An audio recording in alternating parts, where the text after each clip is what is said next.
Assalamualaikum warahmatullahi wabarakatuh. Halo teman-teman, perkenalkan nama saya Liantin. Pada video kali ini saya akan membahas mengenai uji kelayakan model atau uji F, kemudian koefisien determinasi dan juga uji T. Nah, untuk itu langsung saja yuk kita bahas. Oke, yang pertama yaitu ada uji kelayakan model atau uji F. Uji kelayakan model atau biasa dikenal dengan uji F digunakan untuk menjelaskan apakah semua variabel bebas yang dimasukkan ke dalam model secara bersama-sama mempunyai pengaruh terhadap variabel terikat, atau dengan kata lain model fit atau tidak. Apabila uji F tidak berpengaruh, maka penelitian tidak layak untuk dilanjutkan karena model penelitian tidak mampu menjelaskan adanya hubungan antara variabel independen dengan dependen. Bisa juga hal ini terjadi karena adanya hubungan antar variabel independen atau multikolinearitas sehingga menyebabkan model penelitian menjadi tidak fit. Hipotesis dalam uji F adalah sebagai berikut. Nih, yang pertama, berdasarkan perbandingan F kurang statistik dengan F tabel, H0 yaitu jika nilai F statistik kurang dari F tabel. Kemudian HA jika nilai F statistik itu lebih besar daripada F tabel. Jika F statistik kurang dari F tabel, maka H0 diterima yang artinya variabel independen atau X secara bersama-sama tidak berpengaruh terhadap variabel dependen atau Y. Kemudian sebaliknya, jika F statistik itu lebih besar daripada F tabel, maka HA diterima dan artinya variabel independen atau X secara bersama-sama berpengaruh terhadap variabel dependen atau Y. Kemudian yang selanjutnya yaitu berdasarkan probabilitas. H0 yaitu jika nilai prob atau F statistik lebih besar daripada alfa 0,05. Kemudian HA jika nilai prob F statistik kurang dari alfa 0,05. Jika prob F statistik lebih besar daripada alfa 0,05, maka H0 diterima yang artinya variabel independen atau X secara bersama-sama tidak berpengaruh terhadap variabel dependen atau Y. Namun sebaliknya, jika prob F statistik kurang dari alfa 0,05, maka HA diterima, artinya variabel independen atau X secara bersama-sama berpengaruh terhadap variabel dependen. Adapun pengolahan datanya yaitu pertama kita klik nama persamaan EQ1 dalam file, kemudian kita lihat outputnya sebagai berikut. Nah, pada output tersebut menunjukkan bahwa nilai F statistik sebesar 7,562400, sementara F tabelnya dengan tingkat alfa 5% yaitu DF 1 dalam kurung K kurang 1 sama dengan 5 dan DF2 dalam kurung N kurang K tutup kurung sama dengan 39, didapat nilai F tabel sebesar 2,455583. Dengan demikian, F statistik 7,562400 itu lebih besar dibandingkan dengan F tabel 2,455583 dan nilai prob F statistik 0,000048 kurang dari 0,05, maka dapat disimpulkan bahwa HA diterima.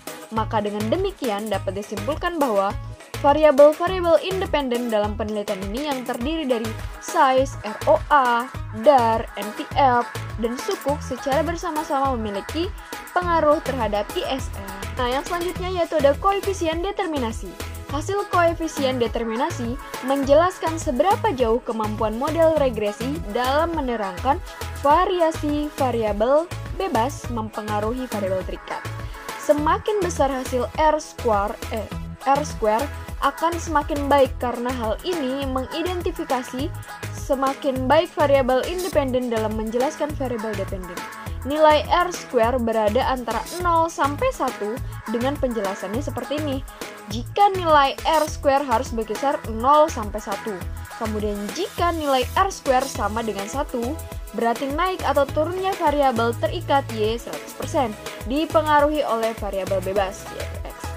Kemudian jika nilai R square sama dengan 0, berarti tidak ada hubungan sama sekali antara variabel independen terhadap variabel. Nah, kita bisa lihat pada output adjust R-square atau koefisien determinasi, yaitu pada tabel tersebut menunjukkan bahwa nilai adjust R-square sebesar 0,492267. Artinya bahwa variasi perubahan naik turunnya ISR dapat dijelaskan oleh size, ROA, DAR, NPF, dan sukuk sebesar 49,2%. Sementara sisanya yaitu sebesar 50,8% dijelaskan oleh variabel-variabel lain yang tidak diteliti dalam penelitian ini. Nah, yang selanjutnya yaitu ada uji T. Hasil uji T menjelaskan signifikansi pengaruh variabel bebas secara parsial terhadap variabel terikat. Hipotesis dalam uji T adalah sebagai berikut. Nah, berdasarkan perbandingan T statistik dengan T tabel, H0 jika nilai T statistik kurang dari T tabel. Kemudian HA jika nilai T statistik lebih besar daripada T tabel. Jika nilai T statistik kurang dari T tabel, maka H0 diterima, yang artinya variabel independen atau X secara parsial tidak berpengaruh terhadap variabel dependen, yaitu Y. Namun sebaliknya, jika nilai T statistik lebih besar daripada T tabel, maka HA diterima, artinya variabel independen atau X secara parsial berpengaruh terhadap variabel dependen, yaitu Y. Kemudian berdasarkan probabilitas H0, jika nilai prop lebih besar dari alfa 0,05, kemudian HA yaitu jika nilai prop kurang dari alfa 0,05. Jika nilai prop lebih besar dari alfa 0,05, maka H0 diterima, yang artinya variabel independen X secara parsial tidak berpengaruh terhadap variabel dependen Y.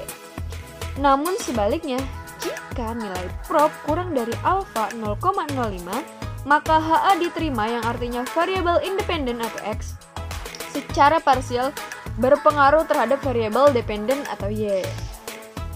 Nah, kita bisa lihat hasil outputnya adalah sebagai berikut, di mana pada tabel tersebut menunjukkan bahwa nilai T statistik ukuran perusahaan size sebesar 5,342578, sementara T tabel dengan tingkat alfa 5% DFN kurang K 39 didapat nilai T tabel sebesar 2,02269. Dengan demikian, T statistik atau size yaitu 5,342578 lebih besar dibandingkan dengan T tabel 2,02269 dan nilai prop 0,0000 kurang dari 0,05. Maka dapat disimpulkan bahwa variabel ukuran perusahaan size dalam penelitian ini memiliki pengaruh terhadap pengungkapan Islamic Social Reporting atau ISR. Nilai koefisien regresi variabel size sebesar 0,069. Hal ini menggambarkan bahwa variabel size berpengaruh positif terhadap ISR. Dengan demikian, setiap kenaikan satu satuan variabel size maka akan menaikkan nilai variabel ISR atau konstanta 0,489 sebesar 0,069. Kemudian yang kedua yaitu nilai T statistik ROA sebesar 0,89899, sementara T tabel dengan tingkat alfa 5%, DF N kurang K 39 didapat nilai T tabel sebesar 2,02269. Dengan demikian T statistik ROA yaitu minus 0,89899 itu kurang dari T tabel yaitu sebesar 2,02269 dengan nilai prop 0,3746 lebih besar daripada 0,05. Maka dapat disimpulkan bahwa variabel return on asset atau ROA dalam penelitian ini tidak memiliki pengaruh terhadap pengungkapan Islamic Social Reporting atau ISR. Kemudian yang ketiga yaitu nilai T statistik DAR sebesar 1,407353, sementara T tabel dengan tingkat alfa 5% yaitu DFN kurang K sama dengan 39 didapat nilai T tabel sebesar 2,02269. Dengan demikian T statistik DAR yaitu sebesar 1,407353 kurang dari T tabel 2,02269 dengan nilai prop 0,1672 lebih besar daripada 0,05. maka dapat disimpulkan bahwa variabel debt to asset ratio atau DAR dalam penelitian ini tidak memiliki pengaruh terhadap pengungkapan Islamic Social Reporting atau ISR. Kemudian yang keempat yaitu nilai T statistik atau NPF sebesar 2,371637. Sementara T tabel dengan tingkat A sama dengan 5%, DFNK 39 didapat nilai T tabel sebesar 2,02269. Dengan demikian, T statistik NPF 2,371637 itu lebih besar daripada T tabel yaitu 2,02269 dan nilai prop 0,0227 kurang dari 0,05. Maka dapat disimpulkan bahwa variabel non-performing financing atau NPF dalam penelitian ini memiliki pengaruh terhadap pengungkapan Islamic Social Reporting atau ISR. Nilai koefisien regresi variabel NPF sebesar minus 1,907. Hal ini menggambarkan bahwa variabel DAR berpengaruh negatif terhadap ISR. Dengan demikian, setiap kenaikan satu satuan variabel NPF maka akan menurunkan nilai variabel ISR atau konstanta yaitu 0,489 sebesar minus 1907. Kemudian yang kelima yaitu nilai T statistik sukuk sebesar 0,386405. Sementara T tabel dengan tingkat alfa 5%, DFN kurang K 39 didapat nilai T tabel sebesar 2,02269. Dengan demikian, T statistik sukuk 0,386405 itu kurang dari T tabel 2,02269 dan nilai prop 0,7013 lebih besar dibandingkan dengan 0,05. Maka dapat disimpulkan bahwa variabel penerbitan sukuk dalam penelitian ini tidak memiliki pengaruh terhadap pengungkapan Islamic Social Reporting atau ISR. Demikianlah pembahasan saya pada video kali ini. Semoga bermanfaat. Terima kasih. Assalamualaikum warahmatullahi wabarakatuh.